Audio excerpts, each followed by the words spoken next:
Hello students, good afternoon everyone. Myself मोहित प्रकाश और आज हम एवुलिना में रिप्रोडक्शन पढ़ेंगे। अभी तक हमने एवुलिना में इसकी एक्सटर्नल मॉर्फोलॉजी, ऑस्मोरेगुलेशन, ठीक है, एक्सक्रीशन, रेस्पिरेशन, ये सब पढ़ा। तो आज हम इसका रिप्रोडक्शन पढ़ेंगे। तो इसका रिप्रोडक्शन क्या है, आइए देखते हैं, और इसमें किस टाइप से रिप्रोडक्शन होता है ये भी हम देखेंगे।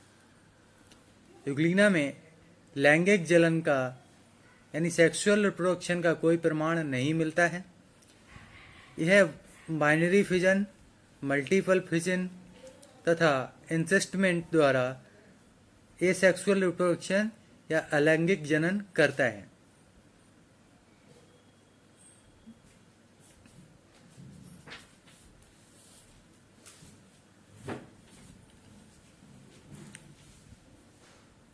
तो अब देखते हैं हम इसमें बाइनरी फिजन, ठीक है। बाइनरी फिजन के द्वारा रिप्रोडक्शन इन एवुलिना।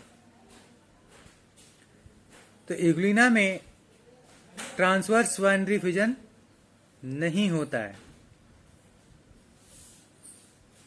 ठीक है। ट्रांसवर्स बाइनरी फिजन नहीं होता है। इसमें अनुदैर्ध्य बाइनरी फिजन होगा, यानी इसमें लॉन्गिट्यूडनल बाइनरी फिजन होता है, ट्रांसवर्स बाइनरी फिजन नहीं होता है। जल, तापमान और भोजन उपलब्धि की अनुकूल दशाओं के अंतर्गत एवुलिना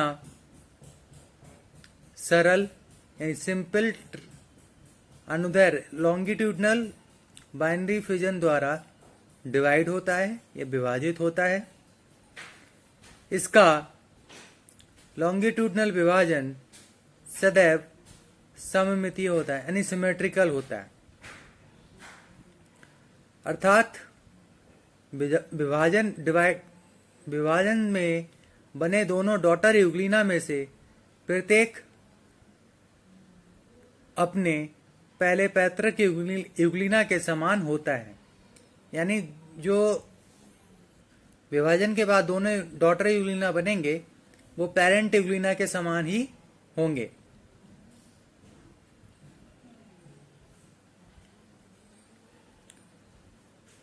इस विभाजन के अंतर्गत सबसे पहले सूत्री विभाजन यानी माइटोसिस के द्वारा न्यूक्लियस दो भागों में विभाजित होता है।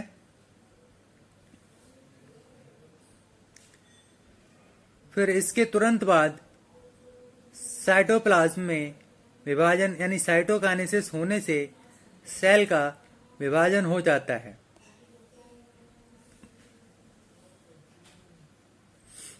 केंद्रकीय विभाजन में एक असाधारण बात यह होती है कि केंद्रक कला अंत तक विद्यमान होती है, यानी न्यूक्लियर मेम्ब्रेन लास्ट तक बनी रहती है।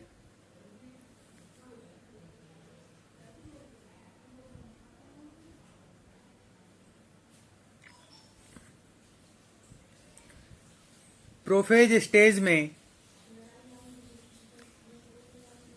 केंद्रक के अंदर न्यूक्लियस के अंदर होने वाली न्यूक्लियाई और एंडोसोम्स आपस में कोएगुलेट होकर एक न्यूक्लियर बॉडी बना लेती हैं और ईच क्रोमोसोम लेंथ में चिरकर दो डॉटर क्रोमैटिड्स में डिवाइड होता है। किस में डिवाइड होता है? दो डॉटर क्रोमैटिड्स में डिवाइड होता है।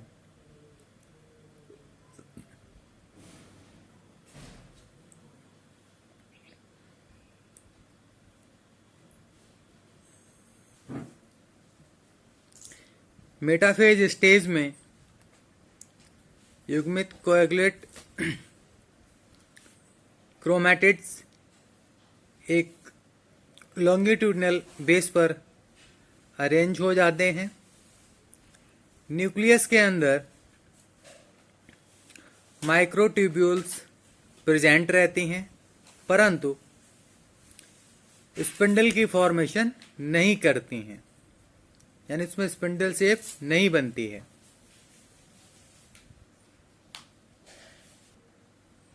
एनाफेज स्टेज में क्रोमैटिड्स सेग्रीगेटेड होकर अपने अपने पोल्स की ओर गति करने लगते हैं। ऐसा देखा गया है कि क्रोमैटिड्स में पारस्परिक प्रतिकर्षण के प्रति स्वतः गति होती है, यानी वो अपने आप मूवमेंट करते हैं। केंद्रक कला में अनुदैर्ध्य रूप से यानी न्यूक्लियर मेम्ब्रेन में लॉन्गिट्यूडिनल रूप से फॉर्म में कंस्ट्रक्शन होना स्टार्ट होता है।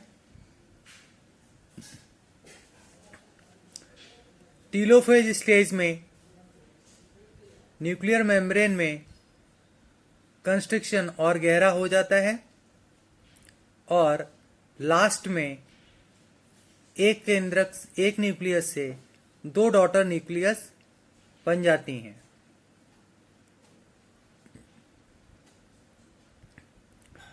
साथ ही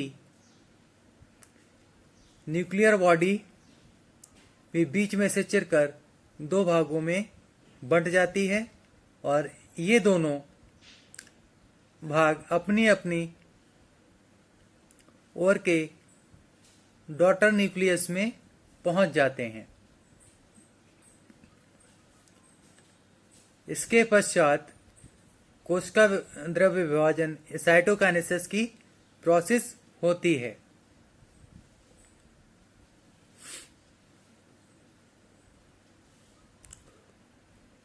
कोशिका द्रव्य में एक अनुदैर्ध्य खांच बन जाती है, लॉन्गिट्यूडिनल ग्रूव बन जाती है। यह ग्रूव अगले सिरे के मध्य से बीच से स्टार्ट होकर धीरे धीरे गहरी होती जाती है और अंत में यूग्लिना को दो डॉटर यूग्लिना में डिवाइड कर देती है।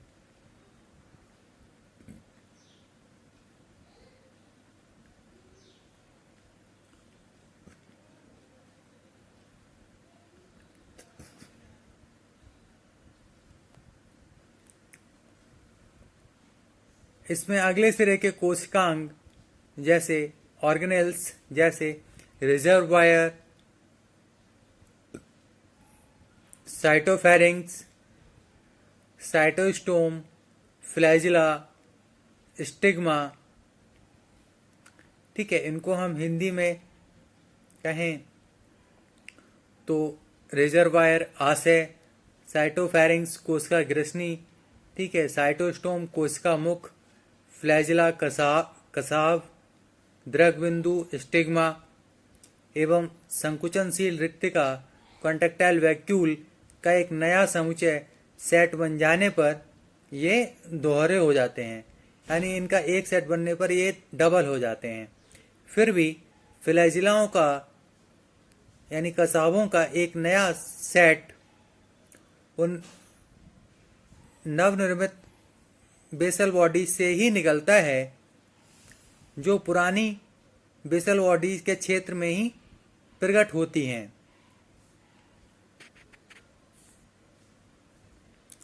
प्रायः बेसल बॉडीज का विभाजन कोशिका विभाजन से पूर्व हो जाता है। आइए अब हम इसके डायग्राम देखेंगे और समझेंगे कि इसका डिवीजन ये कैसे एक यूग्लिना से दो डॉटर यूग्लिना बनते हैं।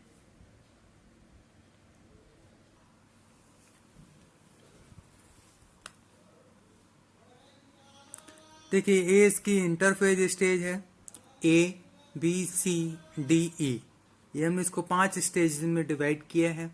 पहली स्टेज हमारी इंटरफेज स्टेजेस है, ठीक है। इसमें हमने न्यूक्लियोलाई और क्रोमोसोम्स को डिस्क्राइब किया है, बहुत अच्छे से दिखाया है। और इसमें न्यूक्लियस हमारे इसमें दोनों देखें। बी हमारी प्रोफेज स्टेज है। जैसा मैंने प्रोफेज स्टेज में बताया था कि ये न्यूक्लियस जो है आपस में कोएगुलेट हो, न्यूक्लियाई जो है आपस में कोएगुलेट होकर एक न्यूक्लियर बॉडी की फॉर्मेशन करती हैं। ये उसकी न्यूक्लियाई के चारों तरफ क्रोमैटिड्स, ठीक है, और एक ही उससे रिजर्वायर की तरफ दोनों स्टिग्मा दोनों तरफ बनने लगते हैं और बेसल बॉडीज की फॉर्मेशन दोनों तरफ होती है, जिससे दोनों तरफ फ्लैजिला बनते हैं।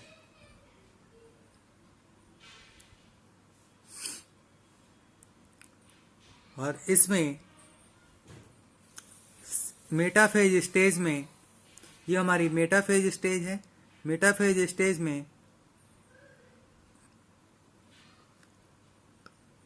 क्रोमैटिड्स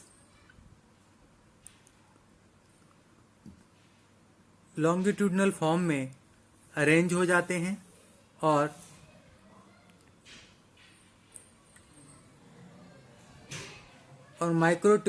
न्यूक्लियस के अंदर केवल माइक्रोट्यूब्यूल्स प्रेजेंट रहती हैं और स्पिंडल की फॉर्मेशन नहीं करती हैं। एनाफेज स्टेज में सेग्रीगेट जो क्रोमैटिड्स हैं वो सेग्रीगेट होकर अपने अपने पोल्स की तरफ मूवमेंट करते हैं, अपने अपने पोल्स की तरफ मूवमेंट करते हैं और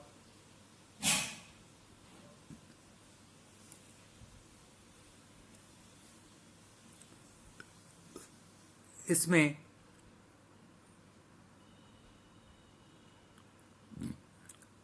ऊपर माउथ की तरफ से लॉन्गिट्यूडनल फरो बन जाती है, जिससे अलग अलग रिजर्वायर बन जाते हैं और न्यूक्लियस की न्यूक्लियर मेम्ब्रेन भी डिवाइड होने स्टार्ट हो जाती है। अरे मैं भी कर दूंगी थोड़ी देर में। टीलोफेज स्टेज में लॉन्गिट्यूडनल फरो काफी गहरी हो जाती है और एक यूग्लिना से दो डॉटर यूग्लिना की फॉर्मेशन होती है, जिसमें अलग अलग दोनों यूग्लिनाओं में अलग अलग न्यूक्लियस, रिजर्वायर, फ्लैजिला और न्यूक्लियोलाई की फॉर्मेशन होती है। और ये लॉन्गिट्यूडनल फरो बाद में साइटोकाइनेसिस के थ्रू साइटोप्लाज्म को भी डिवाइड करती है। इसलिए एक यूग्लिना से दो डॉटर यूग्लिना की फॉर्मेशन होती है। तो आज आप ये डायग्राम बनाइए। आई होप कि आपको समझ में आया होगा। तो आज के लिए बस इतना ही। Thank you.